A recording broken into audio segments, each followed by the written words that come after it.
Today, we're going to be talking about security of deep learning systems, defense against adversarial attacks based on cryptographic principles for CAP5150. The authors are Alina, Christian, Sebastian, and Shiyi. Next slide.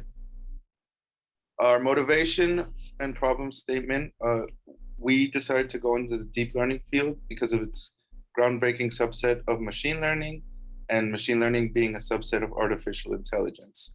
Many deep learning algorithms and systems have security vulnerabilities that can be used for certain attacks. These attacks aim to confuse the original input of the deep learning system and trick it to making incorrect decisions. These attacks question the security of deep learning system as well as their usability. In our project, we concentrate on deep learning systems in the image domain, with these systems being based on neural network image classifications.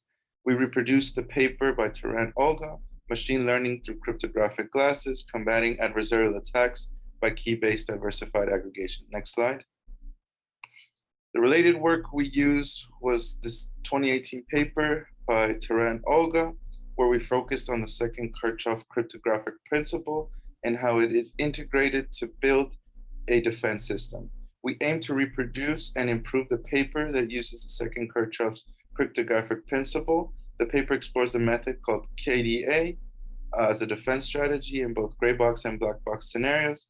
The KDA assumes that the attacker knows the architecture of the classifier and the use defense strategy, has access to the training data, and does not know a secret key is used for the defense and does not have access to the trainable parameters of the systems.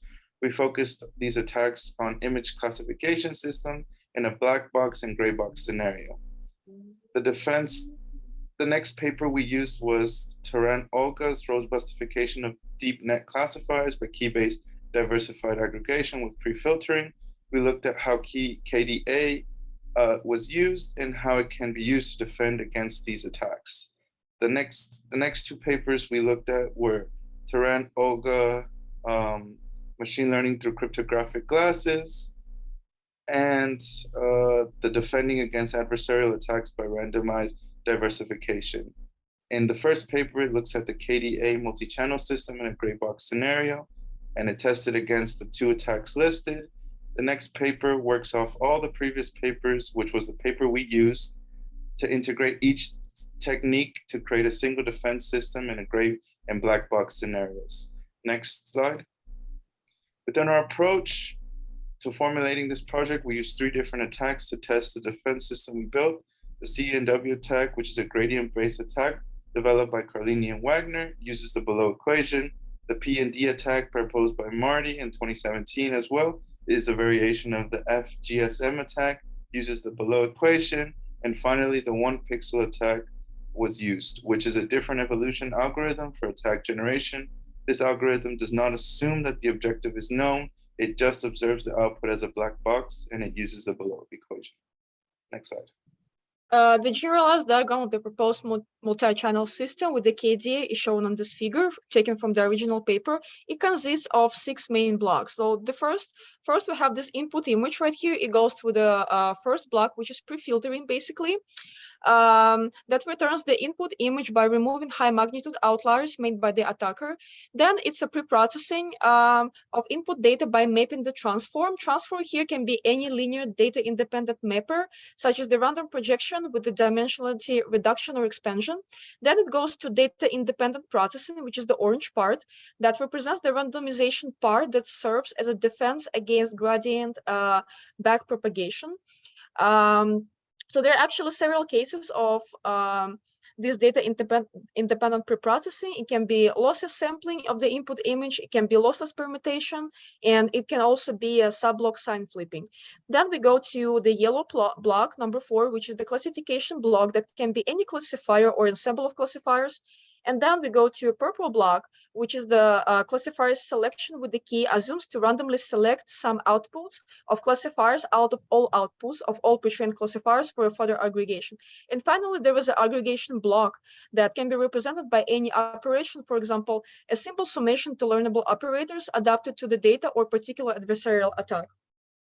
So in the proposed system that was just shown, one of the main elements is actually the randomized diversification of the input image using data-independent process and P. So the permutation of pixels is one of such cases of diversification.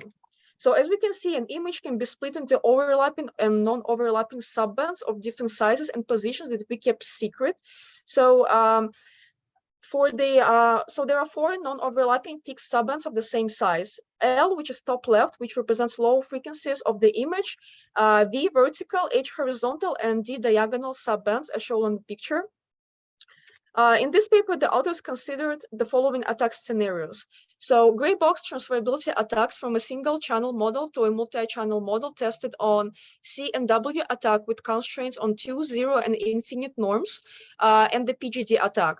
2 gray box transferability attacks from the multi-channel model to a multi-channel model under different keys tested on 1 pixel attack with perturbation levels of 1, 3, and 5. And the final one is black box direct attack tested on the 1 pixel attack with perturbation in using levels 1, 3, and 5 pixels.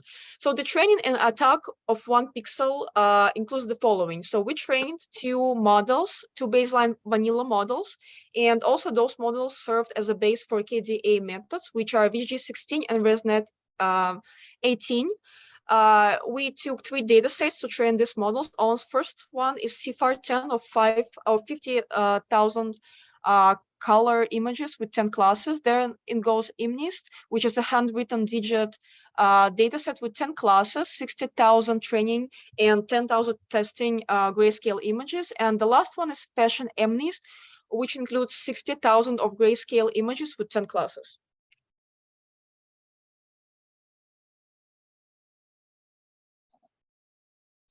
In our project, we trained a vanilla model for 50 apples and a multi-channel model for 100 apples.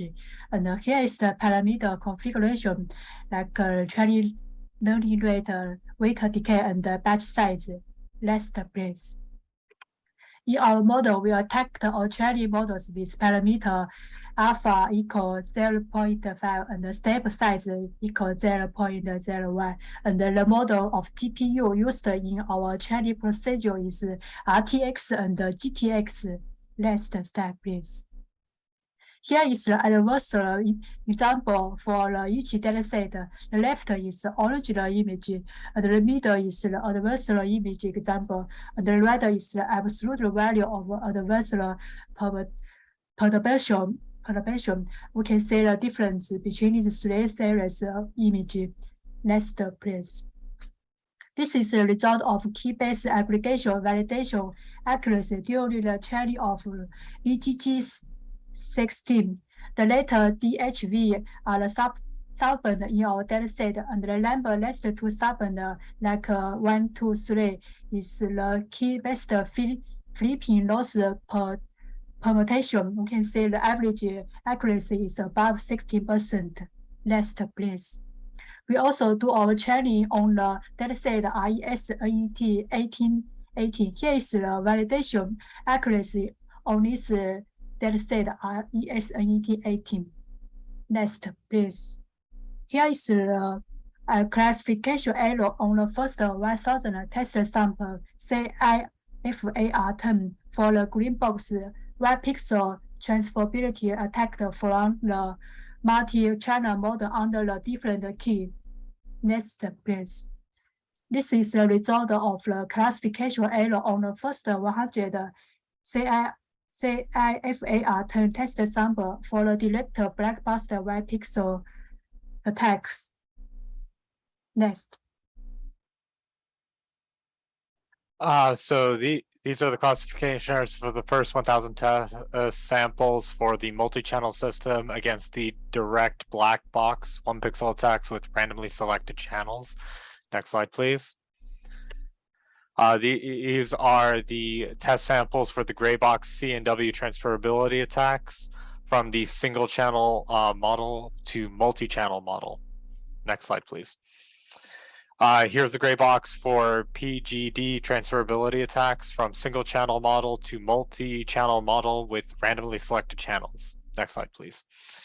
And finally, the gray box C&W transferability attacks from a single channel model to a multi-channel model with randomly selected channels. Next slide, please. A few things that we wanted to point out was mainly our limitations. Hardware, not all teammates had access to GPU clusters, which slowed down our performance. Open source models with out-of-date libraries, out of date for our Python 3, and unfortunately that resulted in a lot of debugging. Accomplishments we were able to do was train and test 2 vanilla classifiers, train various multi-channel KDA classifiers, perform a 1 pixel attack, a C and W attack, and a PGD attack. What's important about our timeline, it was mainly slowed down due to the lack of GPU clusters. So we were able to train a model within 1.5 weeks, perform 1 pixel attack in 2 weeks, C&W within 3 weeks, and PDG only took 5 days. Next slide, please. For the distribution of effort, Alina was the de facto team lead and was the primary coder with the most amounts of experience. She debugged the libraries and developed initial models we used for testing. For myself, I fell more into a floater category, assisting with any section of the project that I could contribute. Sebastian, having a background in the social space, procured the research for the base of the project. This included information, policies, laws, ethics, and other important implications. She conducted experiments with KDA and randomization key-based sign flipping. Next slide, please. In conclusion, we were able to successfully train vanilla classifiers and multi-channel with KDA classifiers. We generated adversarial examples with 1 pixel attack, produced a training procedure for other attacks to prove how robust our proposed methods are. For future testing, we would work on secret keys and procuring more GPUs for computations.